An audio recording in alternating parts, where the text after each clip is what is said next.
Yuvinish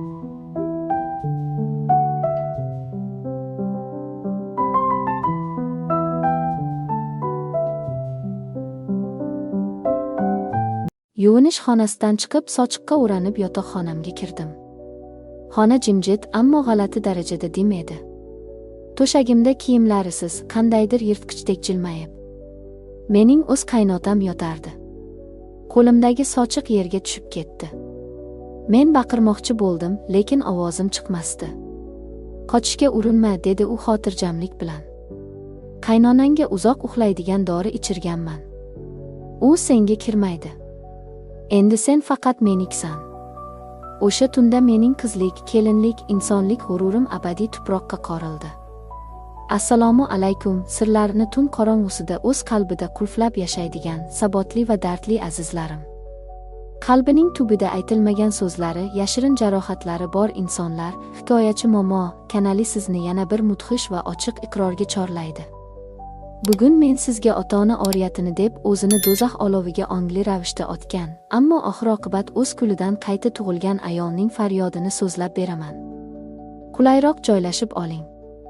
Bu shunchaki hikoya emas. Bu tirik qolish uchun berilgan eng og'ir darsdir. Biz boshladik. Mening ismim Shahnoza.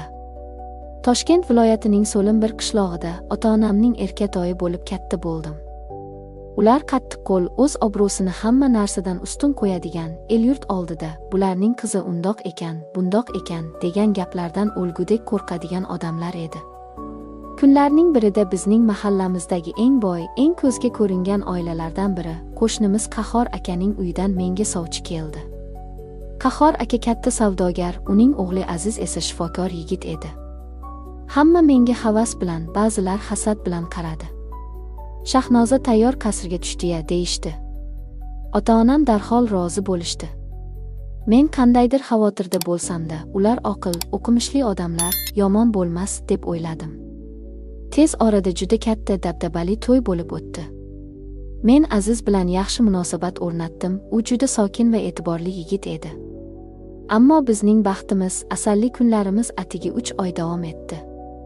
Azizni mutaxassisligini oshirish uchun uzoq muddatga Germaniyaga o'qishga yuborishdi. U ketsa ham, men qaynota-qaynonam xizmatini qilib, duo olib o'tiraman, deb soddalarcha kutib qoldim. Erim ketgandan keyingi kunlar juda sovuq va zerikarli o'ta boshladi.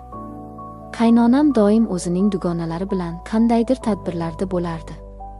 Qahhor aka esa ko'p hollarda uyda qolardi. Avvaliga uning menga bo'lgan munosabatida hech qanday yomonlik sezmadim. Ammo vaqt o'tgan sari uning nigohlari og'irlashib, har bir harakatimni, har bir nafasimni g'alati ehtiros bilan kuzatayotganini his qila boshladim. Men o'zimga o'zim, yo'q, sen adashyapsan, u sening qaynotang-ku, yoshingni otangdek odam deb uqtirardim. Lekin inson qalbidagi shayton qachon bosh ko'tarishini hech kim bilmas ekan. Noyabr oqshomlarining birida uy ishlari bilan qattiq charchadim. Havo sovuq, yomg'irli edi. Barcha ishlarni tugatib, yotoqxonamdagi yuvinish xonasiga kirdim.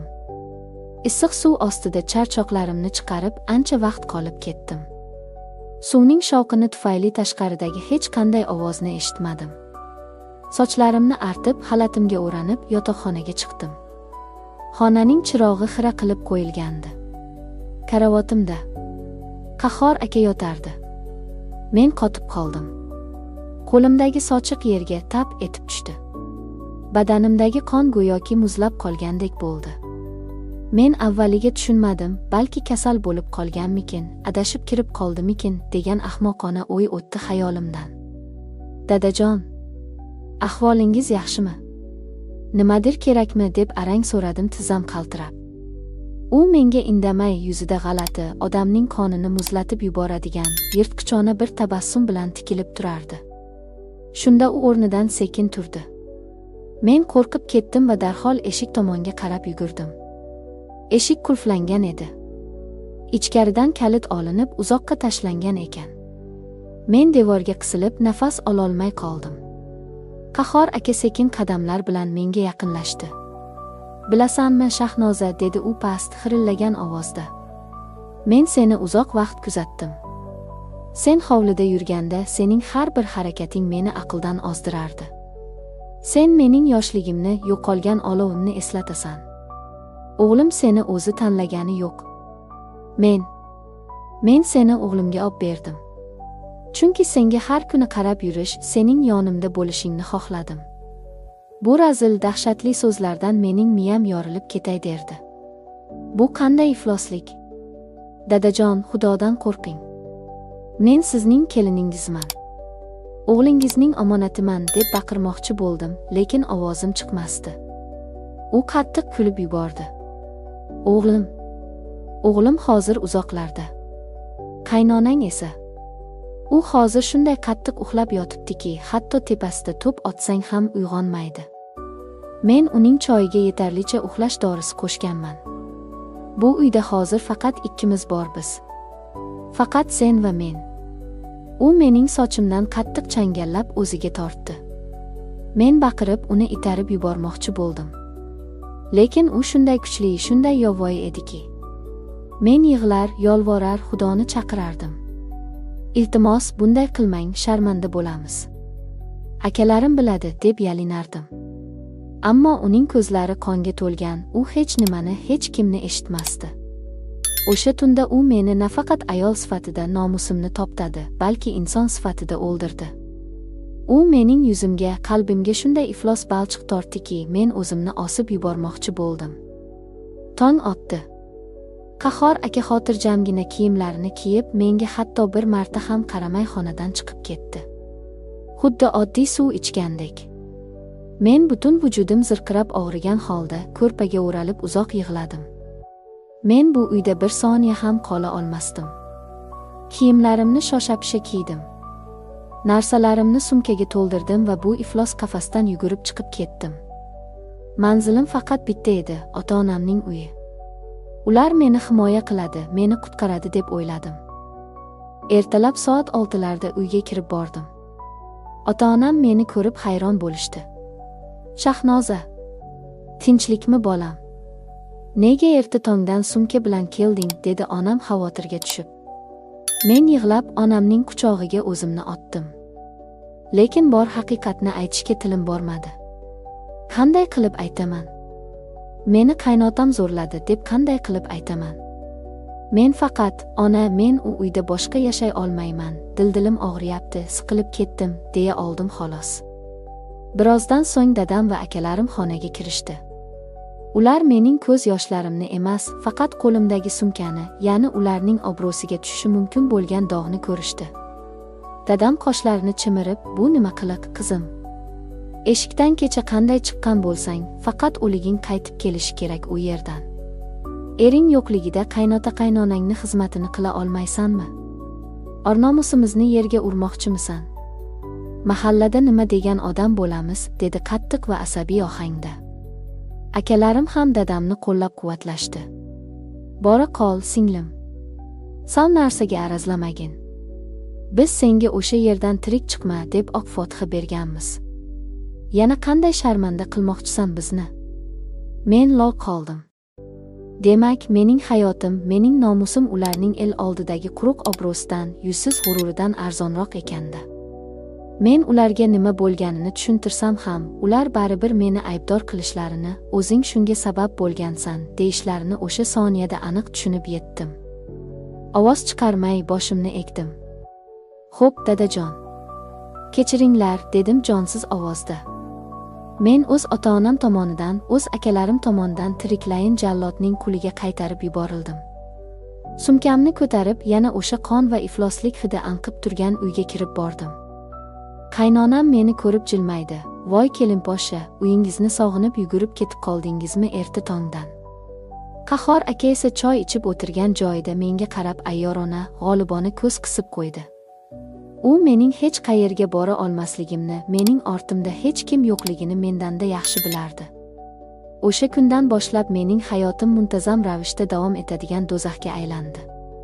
Qahhor aka meni qo'rqitib, doim qaynonamga uxlash dorisi ichirib, meni o'zining yashirin o'yinchog'iga aylantirib oldi. Men tirik murda edim. O'zimdan nafratlanardim. Kunlarning birida men o'zimda o'zgarish sezdim. Men homilador edim, lekin Xudoning o'z hisob-kitobi bor ekan.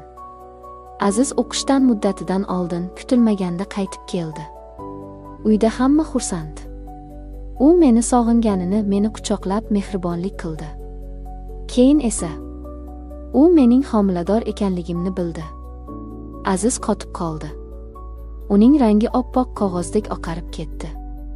U mendan farzand ko'ra olmasligini, umuman bepusht ekanini uzoq yillardan beri o'zi juda yaxshi bilardi. Buni faqat men bilmasdim. Ota-onasi ham bilardi. Ular o'z o'g'lining aybini yopish uchun menga uylantirishgan ekan. Aziz hammangisini tushundi. U uyda katta to'polon ko'tardi. Ota-bola bir-birining yoqasidan oldi. Sen mening xotinimga, o'z keliningga qanday teginding deb Aziz otasini urib yiqitdi. Qaynonam bu dahshatdan insult bo'lib o'sha joyning o'zida yiqilib tushdi. Uyni olib faryod va qon qopladi. Men endi indamay jim turishdan charchagan edim. Bu iflos sirlar daryosi baribir hammamizni g'arq qilardi. Men o'z kiyimlarimni yig'ishtirdim. Hech kimga bir so'z demadim. Men ularning uyi degan bu fohishaxonani bir umrga tark etdim. Ota-onamning oldiga ham bormadim. Chunki ular meni himoya qila olmasdi. Men to'g'ri poytaxtga, Toshkentga ketdim. Bolam bilan ichimdagi begunoh murg'ak bilan qochib ketdim. Toshkentda meni og'ir sinovlar kutib turardi. Ko'chada qoldim, och qoldim, sovuqda dildirlab tunadim. Ba'zan yeyishga bir burda nonim yo'q edi. Bolam tug'ilganda yonimda hech kim bo'lmadi. Lekin men sinmadim. Menga qilingan vahshiyliklar meni o'ldira olmadi.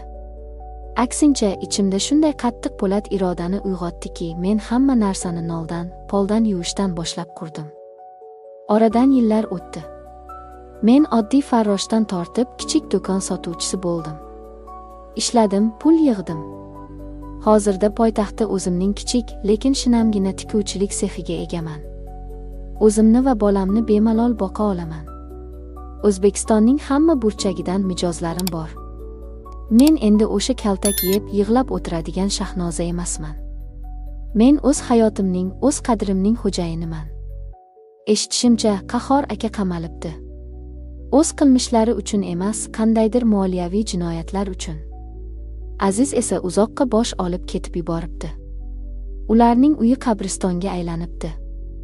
Ota-onam meni qidirishgan, izlab kelishgan. Lekin men ular bilan aloqani umuman uzganman.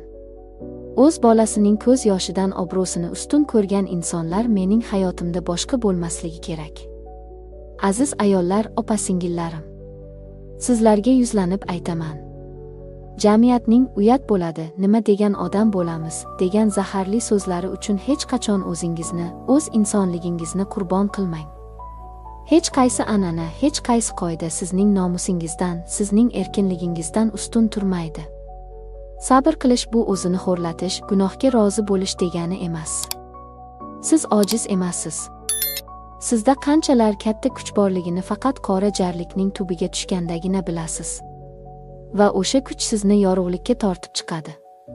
Agar mening hayotim, mening bu qonli va nurli yo'lim sizga qandaydir kuch bergan bo'lsa, videoga like bosing va kanalimizga obuna bo'ling. O'z dardlaringizni, fikrlaringizni izohlarda yozib qoldiring. Bu shunday ahvolda qolgan minglab ayollar uchun najot bo'lishi mumkin. Hech qachon o'z qadringizni tushirmang.